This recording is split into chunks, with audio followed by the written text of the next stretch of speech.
It's my flat. Sergei Smirnov apologizes for the disarray in his apartment. In the past month, his entire life has been turned upside down. He fled Russia, and so did most of his independent news outlet, Media Zona. Our team in Georgia, in Lithuania, and Turkey, and Armenia.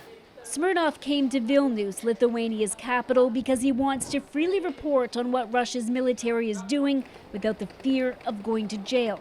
But his family couldn't join him. His infant son doesn't yet have a passport. I fear about my family because search, because pressure on Russian, and we no have defense about repression from Russian government. Absolutely. Russia has passed new punishing media laws where it's a crime to describe what's happening in Ukraine as a war or invasion. Anyone accused of publishing fake news can face up to 15 years in jail. The only acceptable narrative is the government one. In the past few weeks, more than 150 journalists have left Russia. Dmitry Semenov spoke to a few of them. The journalist used to be a political activist in Russia and fled to Lithuania 4 years ago. It's obvious that Russia is turning rapidly, if it has not already turned into North Korea, he said.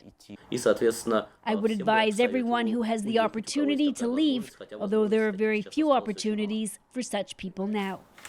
And even if they flee, it doesn't mean they're off the government's radar. With so many journalists and activists settling here in Lithuania, the country's security services put out a warning saying that intelligence agencies in Belarus and Russia could step up surveillance of their citizens here. But the most vulnerable remain the ones who stayed in Russia. Last week, Novaya Gazeta, a publication whose editor won the Nobel Peace Prize last year, was forced to close after receiving a second warning from Russia's communications regulator.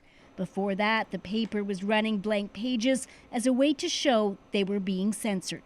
That's why we prefer to publish nothing than official material.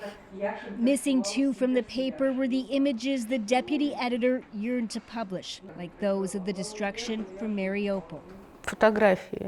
These pictures from there seem to be the best words to me, she said. They can show the horror of what's happening and shout no to war. To Lithuania.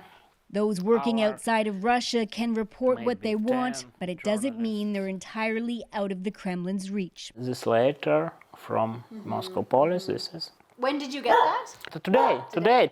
Smirnov has just learned Russia has opened a criminal case against him for a tweet he put out more than a month ago related to the country's figure skaters. It's a big problem for me. Which is why he says he can't return. His family plans to move here soon and join him, along with the rest of those in a self-imposed exile in Lithuania. Briar Stewart, CBC News, Vilnius.